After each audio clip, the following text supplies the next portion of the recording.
nombre de Martín Pérez Banchero se volvió relativamente conocido en el ambiente político en los primeros años de este gobierno.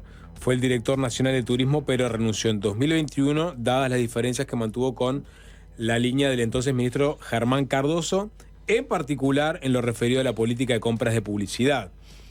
Luego del escándalo desatado en la cartera de turismo con su salida, el cambio de ministro y hasta las actuaciones de la justicia y una comisión investigadora parlamentaria por el caso Cardoso, Pérez Banchero perdió protagonismo hasta este 2024, en el que lo vimos renacer encarnado en candidato presidencial. Así como lo escuchan, para que no se haya desayunado, el ex director de turismo, que se define como jorgista de Jorge Valle, y llegó a quejarse de que el Partido Colorado era una mascota del Partido Nacional, armó un nuevo partido que se llama Avanzar Republicano y quiere disputar la presidencia. ¿Qué busca exactamente? ¿Cuál es su plataforma política? ¿Qué le dejó su pasaje por esta administración? Lo vamos a conversar en los próximos minutos. Pérez Banchero, bienvenido, ¿qué tal? Bueno, un gusto, como siempre. Bien, ya lo hemos tenido su momento acá en el programa, en el fragor del escándalo por la publicidad del Ministerio de Turismo, pero habíamos podido entrar un poco en su perfil más político. De todas formas, jorgista, jorgevallista. La primera pregunta, ¿por qué te fuiste del Partido Colorado? Bien, estuve acá cuando habíamos hecho el grupo Rebeldes adentro del Partido Colorado y me había acompañado en ese entonces Daniel Isi, que hoy es el compañero de fórmula del partido. No es paritaria la fórmula. No es paritaria la fórmula, no es paritaria.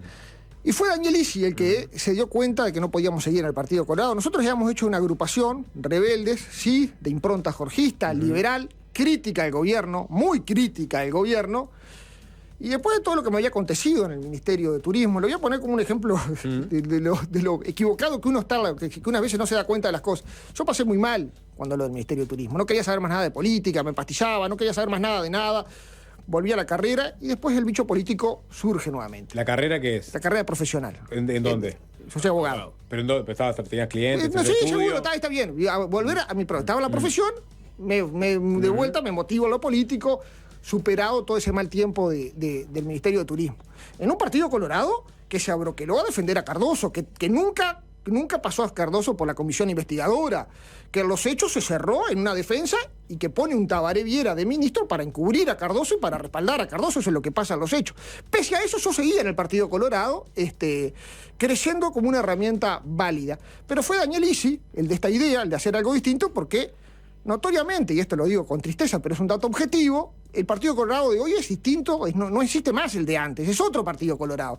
Hoy ese concepto de coalición republicana, de ese paraguas que abriga a varios partidos, y al Partido Nacional por sobre todo, pero los otros partidos chicos que lo ayudan, está en la cabeza de la enorme mayoría de los colorados, y contra eso no podíamos pelear. Eso es la realidad hoy. O sea, hay un concepto coalicionista que nosotros hablamos de la lógica binaria de los dos bloques, que hoy inundó y está dentro de todo el Partido Colorado. Y ahí, para quienes somos críticos de la lógica binaria, para quienes seguimos sintiendo y tenemos un ADN ballista, liberal, colorado, que creemos que en el choque entre el Ejecutivo y el Parlamento prevalece el Parlamento, que el Uruguay tiene el instrumento de la censura, de la desaprobación, que cuando no hay mayorías parlamentarias es el Parlamento el que guía, el que fija la conducción, para quien creemos eso, el Partido Colorado no era más el lugar que teníamos que estar. Y por eso hacemos esta quijotada, que notoriamente es muy difícil, pero lo hacemos con el convencimiento de qué es lo que hay que hacer. Lo hacemos para citar a Jorge, como lo decían ustedes, hay un cuento muy bueno de Jorge del año 89, cuando se debatía la reforma de la seguridad social en la Constitución para que las jubilaciones aumentaran por el índice medio salario. Jorge Valle estaba en oposición a eso. Este cuento me lo hace Malaquina y después sale en búsqueda cuando fallece Jorge. Plaza de Salto llena, Malaquina le estaba hablando, va a subir Jorge, por favor Jorge no hable de la reforma, por favor no hable de la reforma. Sube Jorge y lo primero que sea acá Malaquina dice que no y empieza a hablar de la reforma y se vacía la plaza. Cuando muere Jorge, Búsqueda saca un artículo y cita esa situación Y cuenta cuando venía Jorge, venía en avión de Salto con el periodista de búsqueda, y el periodista le pregunta por qué lo dijo. Y Jorge dice, porque uno tiene que estar por sus convicciones y no por la coyuntura electoral del momento.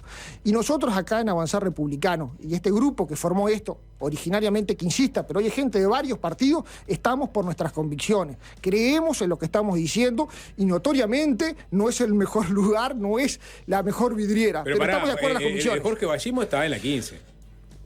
Y es el Mono Valle el que sigue el legado. O sea, cualquier otro que se defina como Jorge Vallista, no está en la 15, no es Jorge Vallista. Bueno, yo soy defensor de Jorge Valle, creo en una reforma profunda del Estado. ¿Pero por qué no en la 15 no? Porque no creo en la lógica binaria y creo que no se puede estar en un gobierno, como pasó este gobierno, que hacen una LUC, un tema esencial, era la desmonopolización de los combustibles, no pasó nada, no se votó y no se va a votar en el que viene. Pero eso fue un problema del Partido Colorado, no fue un problema del Partido Nacional. Sí, claro que fue un problema del Partido Colorado, pero a lo que voy es... pero hay una contradicción, vos en el Partido Nacional hubieses encontrado un socio para esa idea, no alguien que se opusiera a ella. A ver, Nicolás, justamente, yo como no creo en la lógica binaria, digo que el bloque no puede funcionar como tal. Uno tiene que tener independencia del bloque. Yo creo en el partido por encima de la coalición. O sea, no sometido a una coalición. Claro, pero esa idea en el partido no prosperó. En el propio Partido Colorado no prosperó, sí, fue la línea de Ciudadanos que no lo votaba. Claro, sí. Y gracias a Ciudadanos es que se sacó de la LUC, la desmonopolización de combustible. Sí, tampoco la quería Cabildo Abierto. Gracias o por culpa, dependiendo si lo decís vos. Sí, que es gracias, por gracias, no, para nosotros. Si lo dice Pérez Banchero por culpa. Tampoco lo quería Cabildo Abierto, para ser honestos. Pero lo que voy es que ahí para mí es una muestra de que no funciona el bloque, de que no puede. Eso tiene que definirlo el propio Parlamento. En ese conflicto. Pero no hubiera salido. No importa. Y a ver, uno tiene que... A ver, en el gobierno de Jorge Valle se hubo un plebiscito de ANCAP, no salió, y bueno, pero por lo menos se da una batalla, no importa si sale o no sale. Pero tiene que haber una discusión de Estado en un tema de los combustibles, como es que es clarísimo, hay un motor de explosión que va a la baja. Yo creo ser jorgista, y ahora voy a tu respuesta para no, porque me parece que Jorge Valle, como todo el vasismo, de Lorenzo, Pepe, Luis con alguna atenuante, tenían eso de mirar 30 años, el Uruguay 30 años para adelante. Y yo creo que el Partido Colorado tenía eso, y creíamos que mirábamos 30 o 50 años para adelante y se decían las cosas aunque no se gustaban. La venta del oro y no caía simpático y se decía igual. Y eso hoy no lo vi yo, no lo visualizo, y los quienes estamos acá, dentro del Partido Colorado. Y esto sin perjuicio de tener una cantidad de amigos que siguen sintiendo que puede ser, si el Partido Colorado, tener una línea jorgista, como decís vos. ¿No crees en la lógica binaria? Por ejemplo, en un balotaje eventual entre alguien de la coalición y alguien del Frente Amplio, ¿vos qué votarías? Es el cuento de Kung Fu cuando va a comprar zapatos. A ver, ¿cuál es ¿Qué el número? cuento de Dice Kung Fu? cualquiera, esos son para llevar en el hombro. Es cualquiera. Si Orsi y Delgado es lo mismo. ¿Te da lo mismo? Yo creo que a ver, ¿qué diferencias grandes hay en este gobierno y el gobierno del Frente Amplio? ¿Cuál es? Le pregunto a usted, ¿cuál fue la gran... En el primer gobierno de Vázquez, que soy crítico, fue la reforma tributaria, las aibalitas, la reforma de la salud, el FONASA. ¿Qué gran hito tiene este gobierno? ¿Qué gran transformación? Si te respondiera alguien del oficialismo, te diría la reforma lucha de la seguridad pandemia social, te diría la transformación educativa y te diría el manejo de la pandemia. Bueno, bien, arranco. Creo que el manejo de la pandemia fue coyuntural, no es una bandera, tiene sus pros y sus contras, pero crearon puestos de trabajo, te dirían. Eso es por la coyuntura internacional, no por política de este gobierno. Quienes votamos a este gobierno, yo trabajé para este gobierno, queríamos una reforma del Estado verdadera, queríamos una conducción mucho más fuerte. Nosotros hablábamos recién antes de empezar, el despilfarro del Estado, este Estado gigante, la creación constante de cargos. Nosotros entendemos que tiene que haber una reforma del Estado que tiene que empezar por la reforma política. Pero perdón, porque ahí entra a tallar lo que dice, en esa lógica binaria tenés dos bloques, el Frente Amplio y una coalición donde conviven muchas sensibilidades. El Partido Nacional, que lidera esta coalición, venía con la idea de hacer una reducción sustancial en el Estado, de hecho arrancó con un recorte presupuestal de varios incisos del 15%, venía con la idea de regular los combustibles y digamos, toda la cadena, y otra serie de medidas que no pudo llevar a cabo porque convivió con una coalición en donde estaban los colorados más vallistas del viejo Valle, donde estaban los cabildantes, donde estaban a las más moderadas dentro del Partido Nacional. Entonces, bueno, pudo hacer las reformas que le permitió la coalición. Nosotros entendemos que, primero, lo que pasó en Salto Grande, lo que pasa con las intendencias, la creación constante y continua de cargos y más cargos políticos, eso era lo primero que había que hacer. Y voy a también, de vuelta, había que por lo menos tener ese discurso. Lo que se gasta, estábamos hablando, en transferencias departamentales, el presupuesto nacional, el gasto, de vuelta, el gasto excesivo que hay del costo político en este país y lo que cobran los políticos en relación a un emprendedor, a un comerciante, cuando se habla de los más ahora. Mentira. Acá una persona, cualquiera de ustedes, el que va a poner un comercio, el que quiere poner cualquier cosa, es enormemente difícil, absolutamente difícil todo en este país. Y hay una estimulación, se estimula a abrir cada vez más el aparato político, el costo político. Y tenemos en Uruguay, lo decía reciente, la casta en Uruguay, concepto que no inventa Milei, que inventa Iglesias en España, de izquierda. La casta en Uruguay es peor que la casta en la Argentina, porque tiene muchos mejores beneficios y es mucho más cerrada. Es mucho más cerrada. ¿A ustedes les gusta la política? ¿Qué político argentino se acuerdan ustedes que esté desde el año 83, 84 con el retorno de la democracia? No hay ninguno. Y acá empezamos a ver por partido Tabaré Viera, Heber, Michelini, en todos los partidos. Pero hay tipos... la gente lo vota. Sí, lo vota. Y los partidos políticos No. lo ponen Por ahí. eso estoy diciendo no, porque el sistema es más cerrado. ¿Por qué los vota la gente? Porque tenemos listas sábanas que no existen en Y ningún lado porque del los mundo. partidos lo definen ahí. Seguro, porque la lógica binaria y el pro-casta hace que las reglas electorales y que la ingeniería electoral sea para tejer un sistema que le sirve a todos. Hablanos de cuál es esa reforma constitucional, electoral, del Estado que imaginás. Una reforma, para empezar por el final de lo electoral, y que todos nos damos cuenta y que lamentablemente no se discute. La última reforma fue del 96, yo la voté, trabajé por ella y también no funcionó. Nosotros tenemos la interna, unos meses antes que empezó la campaña electoral, y va a terminar después de mayo, del segundo domingo de mayo del año que viene, con las elecciones departamentales. Y el gobierno... Agotador. Agotador. Carísimo, agotador, y el gobierno va a iniciar, el próximo gobierno va a iniciar y no va a nombrar el gobierno en pleno porque va a esperar los resultados de la elección departamental para conformar los entes autónomos, ¿no es cierto? Entonces, tenemos que tener una reforma clara en ese aspecto. No podemos tener más este dislate de las elecciones separadas en el tiempo, priorizando una elección departamental que no es tal. En Uruguay no hay 3 niveles de gobierno. No, pero esa reforma igual se armó para que terminara ganando Valle justamente en el 99, ¿no? La reforma del 96 Sí. se armó con... A ver, O para estirar por lo menos un poco más el que el frente no sea el gobierno. Pero fue la Si lo que, hicimos de forma la que sutil. llevó a Valle a la presidencia. fue la que llevó a Valle a la presidencia, fue la del balotaje, pero es mala. Pero a ver, lo que pasa con uno... Y por eso arranqué hablando. Yo voté y trabajé por esa reforma. Tiene 30 años, no funcionó más, fracasó. Y claramente el Uruguay, la reforma que dio un balotaje, y cuando hay balotaje en cualquier lado del mundo... No, previamente uno no dice a quién va a votar. Lo que está pasando acá en Uruguay, que hay 4 o 5 partidos que dicen nosotros vamos a votar a Delgado en la segunda vuelta, no existe, no tiene lógica ese balotaje. Yo creo que hay que reformar esos temas. Y la reforma... Pero Banchero un unitario, o sea, dice, está bien, o sea, está bien tener un gobierno departamental capitalino fuerte. Cuando miramos es gobierno nacional. Yo soy del interior. No, está Yo bien. soy del interior. Pero ya veía que estaba hablando de los 3 niveles de gobierno No existe. y cuando mira hacia afuera, hacia los otros departamentos, más aún. No existen 3 niveles de gobierno. Pues 3 niveles de gobierno puede tener Alemania, que tiene 84 millones de habitantes, Francia con 56, España 54, tienen 3 niveles de gobierno. Pero ¿qué municipio qué competencia tiene? No tiene competencia. Poner letras corpóreas es lo que han hecho.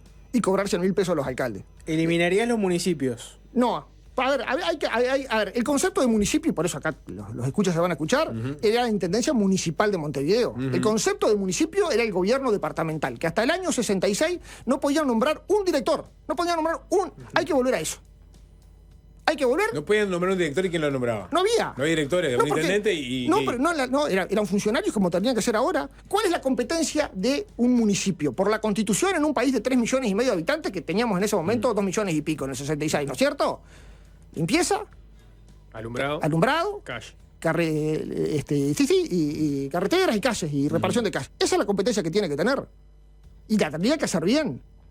Y tendríamos que, es ordenar la casa, es ordenar los recursos en un mundo que nos sobran los recursos y en un país que tenemos que ser mucho más ordenados en eso.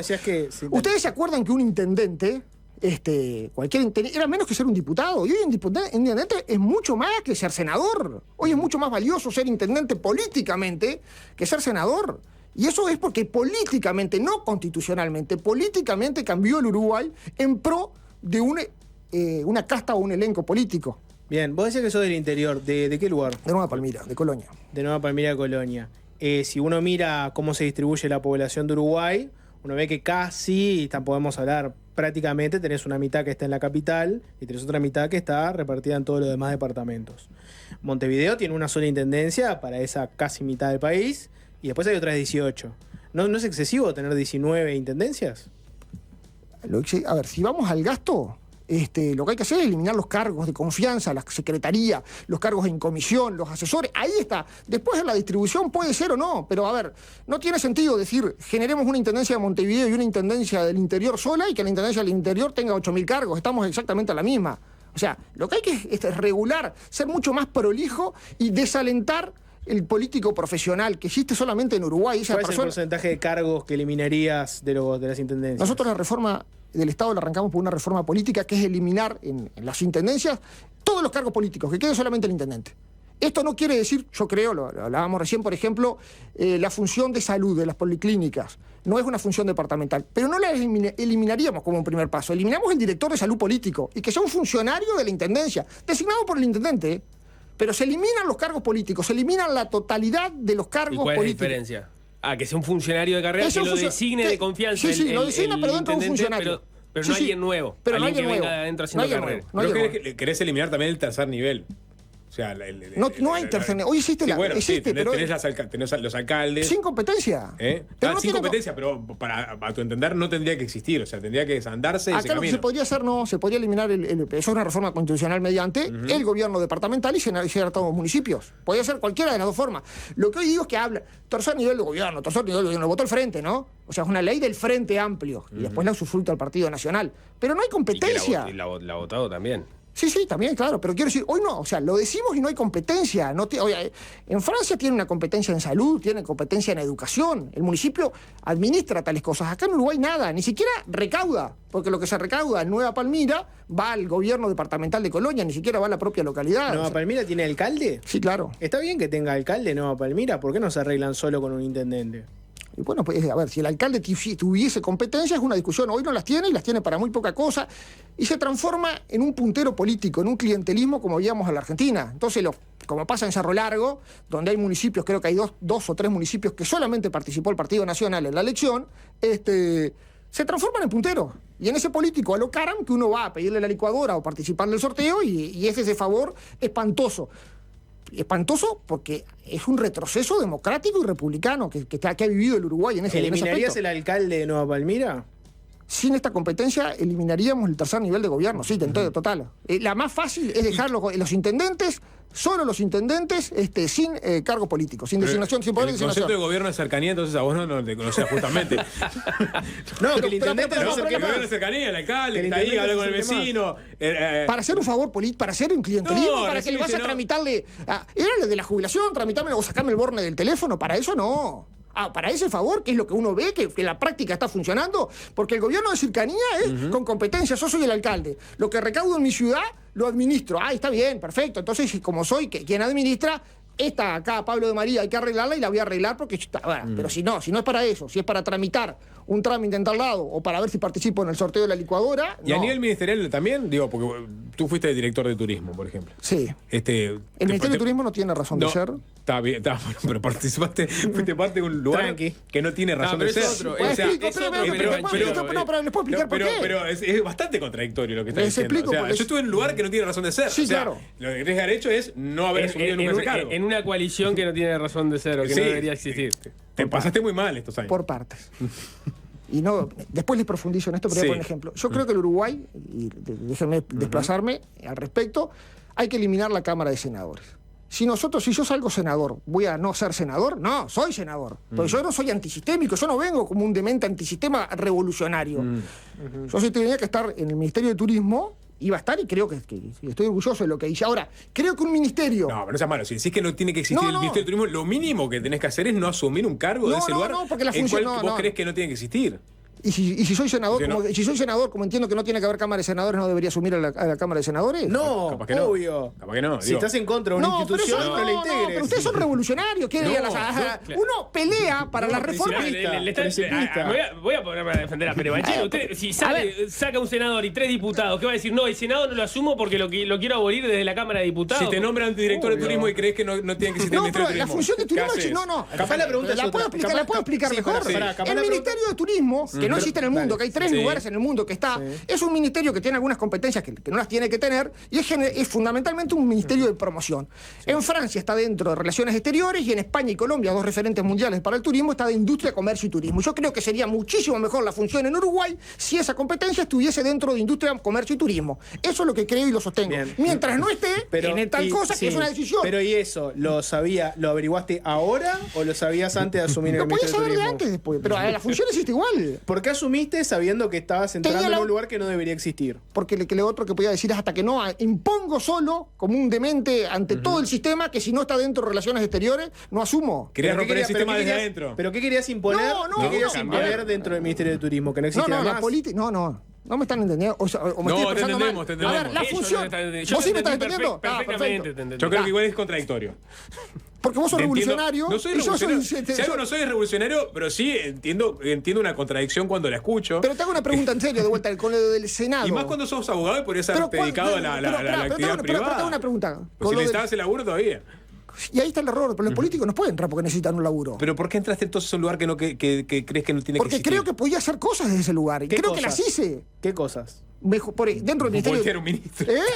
No, a ver, manejar, transparentar. No puedo matar el ministerio, pero me llevo un ministro. Transparentar. No fue tan inconsistente en definitiva, ¿no?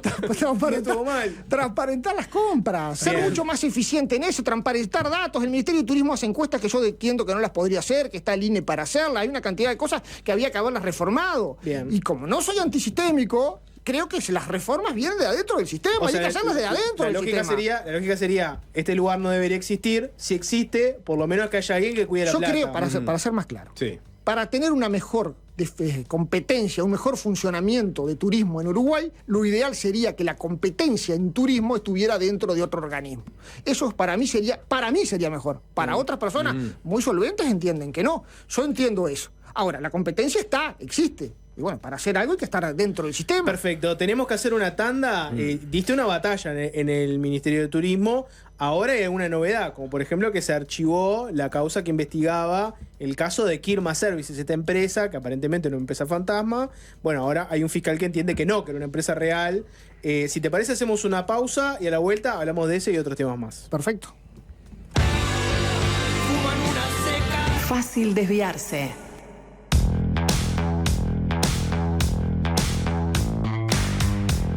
Seguimos conversando con Martín Pérez Banchero. Esta es una nota del diario El País del mes pasado, de agosto, que la leo textual. Dice: el fiscal penal de Montevideo de Delitos Económicos y Complejos de Tercer Turno, Gilberto Rodríguez, archivó la investigación contra Elvio Rodríguez por una supuesta estafa realizada a través de la empresa Kirma, contratada por el Ministerio de Turismo durante la gestión del entonces ministro Germán Cardoso. No existen elementos que permitan vincular al imputado con la comisión de maniobras o estratagemas tendientes a inducir en error, en este caso al Estado uruguayo. Más adelante la nota lo que dice es que el fiscal entiende que Kirma Services era una empresa constituida y en funcionamiento en Estonia, cuyo titular sería Georgios Sipilis, ciudadano de Chipre, y es la que al Banco República no le había realizado la transferencia de pago por decisión de su unidad de prevención de lavado de activos de Estonia. Entonces, la nota del diario El País. ¿Qué te pareció el archivo de la investigación sobre Kirma Services? Antes de dar la opinión, quiero decir algún dato objetivo.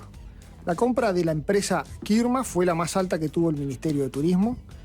El ministro Cardoso conformó la factura, dijo que estaba conforme con el servicio que estaba brindando Kirma, que no brindó ninguno.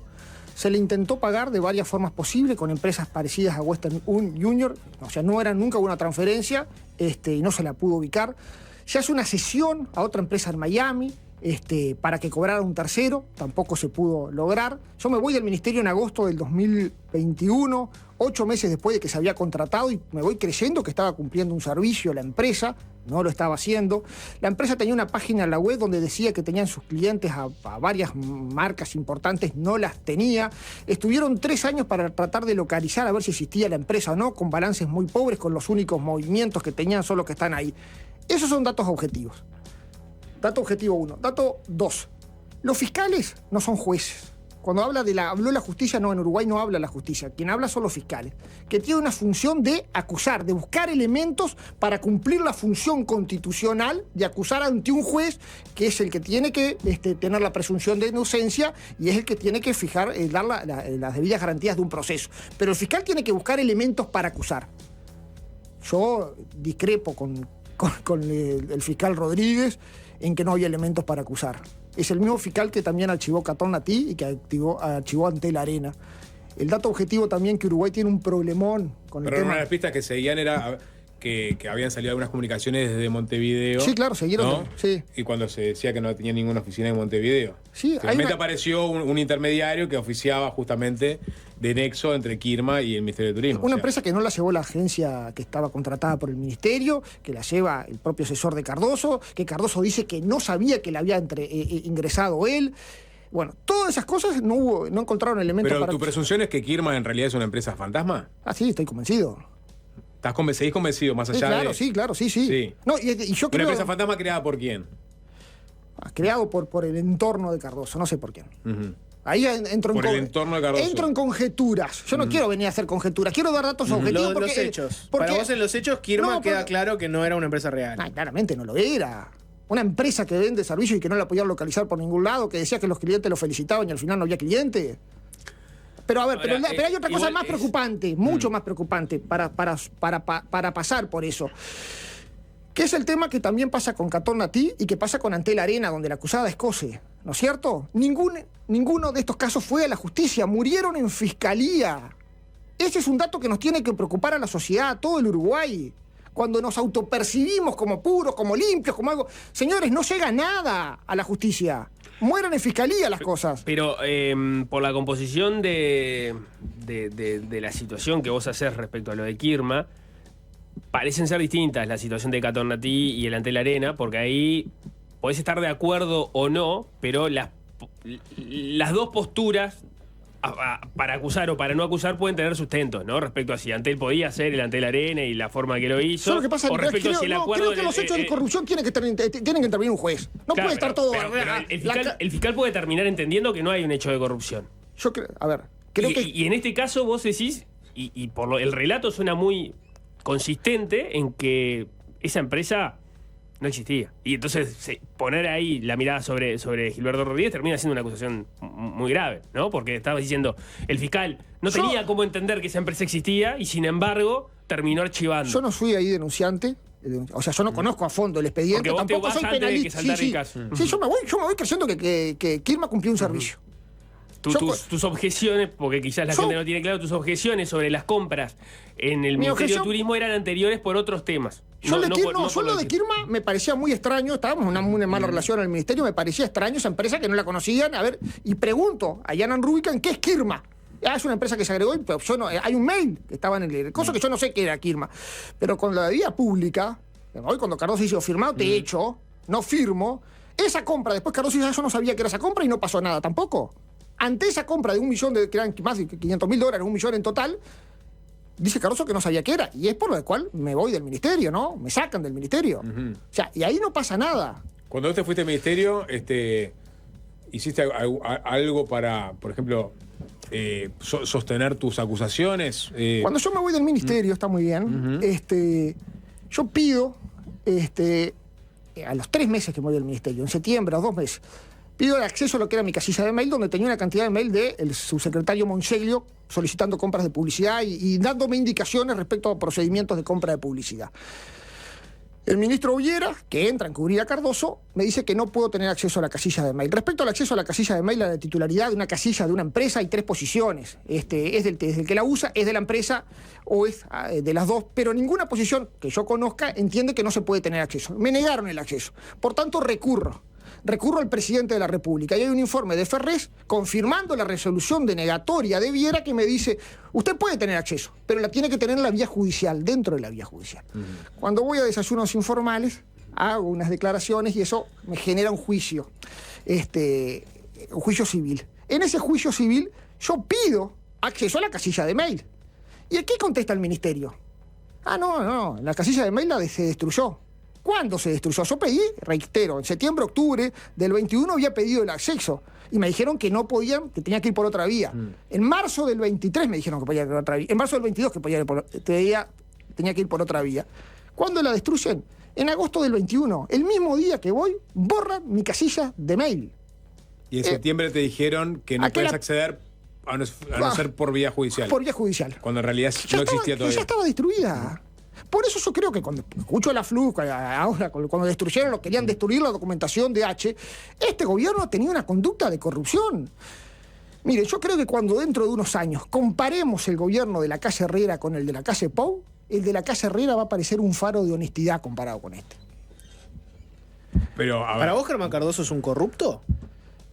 A ver, lo que pasa es que dentro de un tema de vuelta, de responsabilidades personales, cuando hago, notoriamente para el fiscal Rodríguez no lo es, yo creo que hubo hechos irregulares muy grandes y yo no comparto la posición del fiscal Rodríguez en que no encontró elementos para formalizar. pero no te puedo hacer formalismo. Pero más allá de lo que opinó el fiscal, Acaba de decir que ¿vos? todo este gobierno es hipercorrupto. Lo acabas de decir. Lo que dije era que Sí. cuando se compara un gobierno con otro, Una conducta de corrupción. Sí. ha tenido una. Pero a ver, estoy haciendo un caso. Si no, a ver, está bien, nos quedamos en el titular y en la adjetivización No, que yo está pueda bien. hacer y quiero dar datos objetivos. Yo quiero ver de vuelta. La situación que pido los medios del Ministerio de Turismo me dicen que los tengo que pedir vía judicial. Me dicen en octubre y me repiten en marzo del 22. Cuando los pido en vía judicial, parece que ya los habían destruido meses antes de que lo había pedido. No, eso quedó Cuando clarísimo. vemos y comparamos el caso de H. A ver, Pero ¿qué tiene que ver el caso de H acá? Destrucción Porque, de prueba, Está bien, pero acá a menos que tengas algún elemento, digamos. No. Es un caso que te habrás enterado como nosotros por la prensa y todo. exclusivamente por la prensa. Está, por eso. Digo, El patrón de destrucción de documentos. El patrón de Está bien. cuando hay una irregularidad en turismo, se va Cardoso, entra Viera del mismo sector, se va Moreira de vivienda, entra Lozano del mismo sector. Cuando hay una irregularidad, lo natural, lo lógico es que quien suplante, el quien está acusado de irregularidad, no sea el hermano gemelo. Porque notoriamente no va a tener una conducta proactiva para ver qué pasó. Entonces yo digo que había un patrón de corrupción en la política de este gobierno, en el análisis que estoy haciendo de estos datos objetivos que estoy dando. Respecto a la eliminación del material de esa casilla de correo, vos decís, sucedió en el mismo día. Vos decís eso era destrucción para cubrir todo, pero todavía no había saltado la discusión públicamente. O sea, no Sí, había estaríamos saltado, hablando necesariamente. fue el día que se va, el día que se va Cardoso, es el 18 de agosto. Y es el día que se va Cardoso. el día que se va, O sea, el día que se va Cardoso. A mí renuncia. No es el día que vos te vas vos, es el yo día no que renuncio, se va me Cardoso. cesan el 16 de agosto, disculpa. Es el día que se va Cardoso, el día que destruyen la casilla. Que destruyen mi casilla de mail. Y la de Cardoso creo que también. Digamos, Sí. ¿Y qué te pediste una explicación? Se sobre pidió ese una tema? vía judicial y la explicación no existe, no hay. Y se destruyen. Y porque sí, y no hay ninguna. O No sea, hay que la justicia explicación. tampoco pudo acceder a esos mails. No pudo A los acceder mails, porque no hay más. No solo los tuyos, sino tampoco los de Cardoso a la hora de hacer la investigación. Yo quería hacer mis mails. Yo quería tener acceso a mi casilla de mail. Porque ahí yo había recibido mail de Monseglio. Pero dijiste que los de Cardoso también se destruyeron. Creo que sí, que en ese informe decían que se destruían los mails de los funcionarios que cesaban en el ministerio, que se Bueno, es una borraba la explicación, casilla. o sea, se destruyen todo. Sí. A Piringundingo le digo un día lo echan del ministerio, se va, también le destruye la casilla. Se destruye la casilla. No fue animosidad para con Pérez Banchero. Bueno, está bien lo que vos me preguntaste, la explicación del ministerio, esa es la que da el ministerio, obviamente que yo no la comparto y no la creo, más que no compartirla. No, pero no es lo mismo decir, destruyeron mis casillas y no destruyen la de los demás. Sé se que va no, no. es una Creo, política pero- generalizada del pero- ministerio de te fuiste, borro todos tus mails. Por eso, a ver, no sé si. No. Los que nos fuimos del ministerio, fuimos una cantidad de jerarcas que se han pasado. Los que se fueron en una situación escandalosa, eso es un universo distinto. Ahora, yo no sé las otras cosas. Y reitero con claridad, y está bien tu pregunta, la respuesta del ministerio. Y es la que vos decís, la respuesta del ministerio.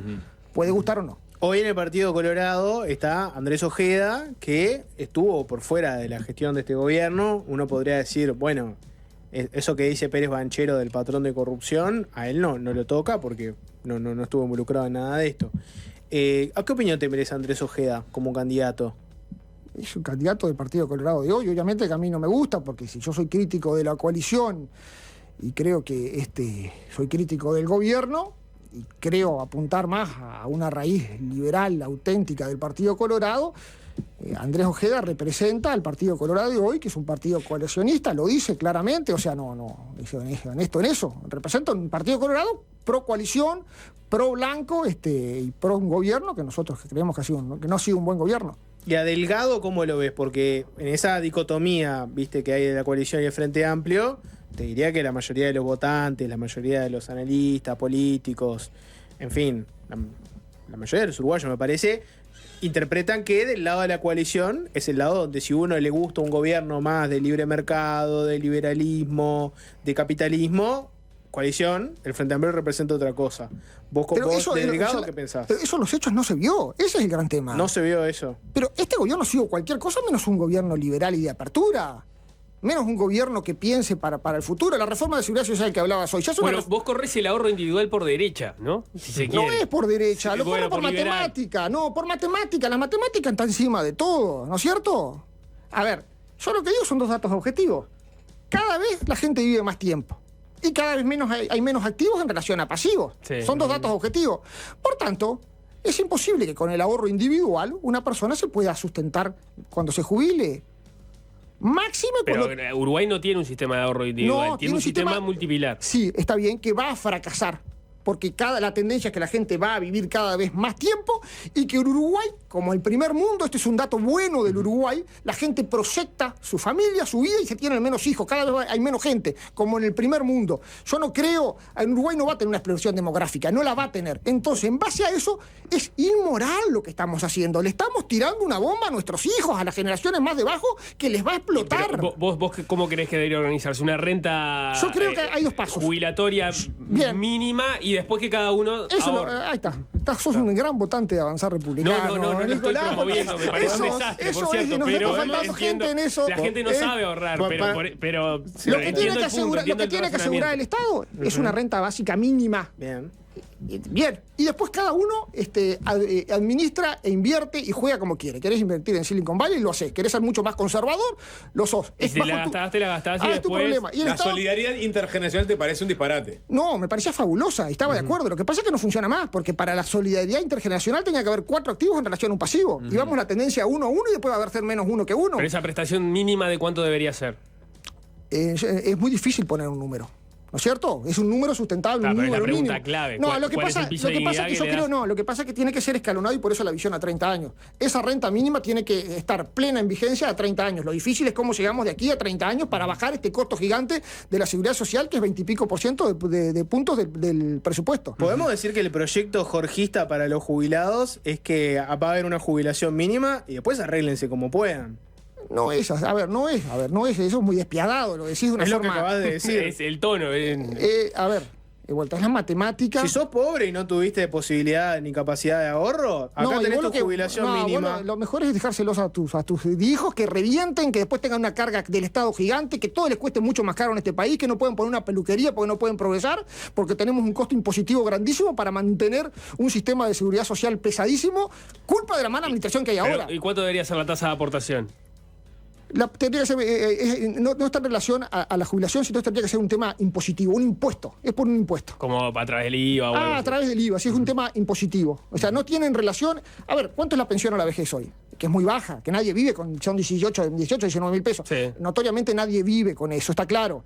Pero si a eso se le anexan, de vuelta, incentivados por una cantidad de cosas, que la gente tiene una proyección de cómo puede hacer, yo creo que hay que estudiar esas cosas. Este sistema actual va a reventar. Yo lo que le digo es eso, esto no va a funcionar más.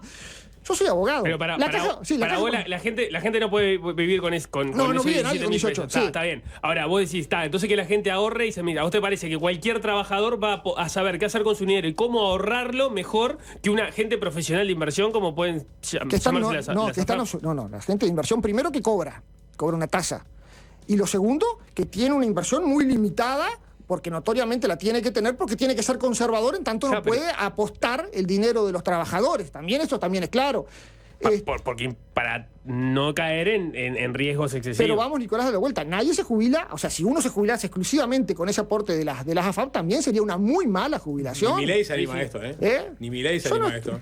Pero me están acusando de una cosa que a ustedes prefieren de vuelta dejar una bomba. Dejar una bomba. Me parece absolutamente con ese- novedosa la ¿Ustedes les propuesta. A ver, yo le voy a decir y otra muy cosa. y ultraliberal. Con ese sistema que propones, ¿cuál sería la solución para evitar que en la sociedad uruguaya se genere una situación en la cual los ricos tienen su jubilación siempre asegurada ¿Por qué? y la de sus descendientes, ¿Por qué? porque ¿Por qué? eventualmente van a tener la capacidad de ahorro, Por el y van a tener la capital capacidad de invertir, o porque tienen plata. Los ricos se Pero definen porque tienen plata. vamos- Entonces van a llegar a la jubilación bien. Y los pobres que no tienen plata van a tener la jubilación No, mínima. los pobres, el sistema que ustedes están diciendo, son los pobres los que le pagan la jubilación al rico. Pero yo te Porque hablo los de lo que tienen- vos no, propones, solo que lo es propongo, un no. piso mínimo para todos y Los después que que cada tienen uno se jubilaciones arregle. más altas en este país, no de 18, de 20 y pico mil pesos, esas se las están pagando con el tema impositivo. La paga doña Rosa cuando va a comprar una lechuga o va a comprar Pero algo yo que te hablo paga de lo que IVA. vos proponés. es lo Yo te hablo de lo que vos esto es proponés. No, yo le estoy Vos diciendo proponés cómo- un piso Pero yo mínimo. le estoy diciendo cómo funciona hoy. Claro, pero vos proponés un piso mínimo y vos que después querés que cada uno Yo lo se que digo administre. que hoy no, yo lo que ¿Cómo digo harías que hoy- para evitar la yo lo- disparidad donde los que tienen plata siempre se van a administrar bien y los que no tienen plata no pueden administrar nada? No, yo creo que los que no tienen plata van a ser más beneficiosos porque van a tener un costo impositivo, van a tener van a tener acceso a una cantidad de cosas en un mundo que cada vez es más Porque competitivo. así que mágicamente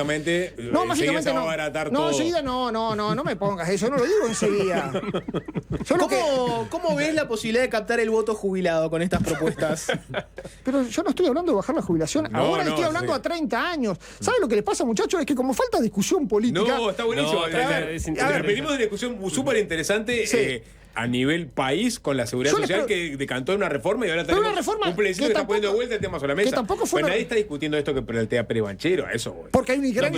Pero se está discutiendo en el mundo. en el mundo, mecanismos no lo de discuten. renta. A ver, el problema que tenemos, ustedes son personas de vuelta, que son de Perdón, medio. En el mundo sí se está discutiendo Sí, sí, esto. Hay un país que aplique, digamos, una jubilación Se está estudiando en algunos países. mínima después que cada uno... Una renta básica mínima se está estudiando en varios sí, países pero, nórdicos. pero, Renta pero, básica. pero el concepto de renta Sí, básica espera, sí, adosado ¿cuánto? a la jubilación La re- generada en una trayectoria laboral. No, lo que estoy planteando yo se está discutiendo en primer No, mundo. no, ya sé, la renta básica sí, pero no ¿En simplemente qué la renta primer mundo, básica. Pero, ¿en qué pero, primer en mundo hay un para- piso mínimo de jubilación y Renta después básica, cada uno usted, se yo le arregla? puedo decir acá cuántos quisiese yo, y bueno, sí, 40.000 pesos, 50.000 pesos, lo podría decir. Si el Frente Amplio dice cualquier cosa, también lo podríamos decir. ¿Pero Vamos qué a ver. país en el mundo tiene un sistema donde hay una jubilación mínima y después cada uno se arregla? No, se está discutiendo porque lo que se llamó la solidaridad intergeneracional. El sistema de seguridad social en el mundo se discutió hasta fines del siglo XIX. En Uruguay, José Pedro Varela decía que el Estado era más liberal, era absolutamente que no tenía que meterse en eso. Pero Envejeció mal Bismarck, esa. Esa parte envejeció mal. Sí, Bismarck en Alemania cambia el concepto. ¿Ese y- fue el que hizo obligatoria la educación pública, obligándonos a todos a depender del Estado? Sí, ¿Ese era el liberal? Jorge Varela decía que no teníamos que encargarnos de los jubilados, lo cual, de las personas en su vejez, lo cual estaba mal. Las personas en la vejez, en fin del siglo XIX, eran de 50 años, ¿no? O sea, era distinto que ahora. Eso estaba notoriamente mal. Bismarck se da cuenta que está mal y instaura a nivel mundial. No se discute más el sistema de solidaridad intergeneracional. Este es el activo, le paga al pasivo, ¿no es cierto? Sí. Pero eso cambió en los últimos 10 años cuando la gente, la tasa la expectativa de vida crece exponencialmente y baja la cantidad de activos. Y esta es una discusión sensata y seria que se está dando en el mundo. Absolutamente. Pues Sí. digo que la renta básica se la piensa como un agregado, en todo caso, de esa jubilación cada vez más magra porque no hay hay una curva demográfica descendente que hace que, Está bien, que no, pero que no sostenga la solidaridad intergeneracional. está A eso bien. voy. Entonces, Pero bueno. yo- La para- gente para tiende a poner- no querer morirse de hambre jubilado, yo qué sé, es como... Martín Pérez Banchero, No, pero tenemos no, que- sí, pero Sí. no me pongan en eso, No, porque no lo estoy no, diciendo. A ver, vamos a No, tratar no, de vamos generar a- un no, debate. no, sí. pero está- Pero termino con la última de la seguridad La social. última de La 10 última segundos. de la seguridad social. Lo que Sí. pasa en la caja profesional. Ujú. Yo hice la escuela en Nueva Palmira, una escuela pública. Fui a un liceo público y hice la universidad pública. O sea, a mí me pagó, todos ustedes, doña Rosa, cuando de vuelta con sus impuestos, me pagó todas las carreras. ¿Me tiene que pagar la jubilación de cuando tenemos una caja especial? Me la va a pagar, porque no la van a tocar a la caja profesional que se fundió. Entonces, Bueno, Lo que vos decís, acá tenés a dos votantes. el sistema justamente la reforma fue a que él A converger. se integrara, pero ¿no? no tocó la caja profesional. Pero van a converger en Van algún a momento. converger en algún momento. Está bien, o sea que pero hoy no la tocó y hoy está desfinanciada sí, y en es un año desastre, se y es culpa de funde. los profesionales. Si hubieras, Está hecho, bien, si pero- hubieras hecho ejercicio liberal de la profesión solo facturando por la caja profesional, no pasaba nada. Como quisiste agarrar un cargo en el Estado, tuviste BPS y ahora te tenemos que pagar todo. No. Lo hubiera solucionado La caja, no no me la van a agarrando. pagar por la caja profesional porque hay que subsidiarla. Por eso digo, me la ¿Qué pagan por la categoría? caja. No estoy en la No, no categoría. reveles eso, no reveles eso. Tengo problema. Martín Pérez Banchero, Avanzar Republicano, candidato a la presidencia. ¿Tiene una plataforma en algún lado para que la gente la lea? Estamos ¿O- un programa de gobierno que lo estamos terminando de elaborar con una enorme Como el discusión Frente interna. Amplio. No, un programa en serio. Estamos Sí. haciendo con una discusión interna y con temas interesantes para Bien. discutir como esto. Bien, muchas gracias. No hay que animarse a discutir. Gracias a ustedes.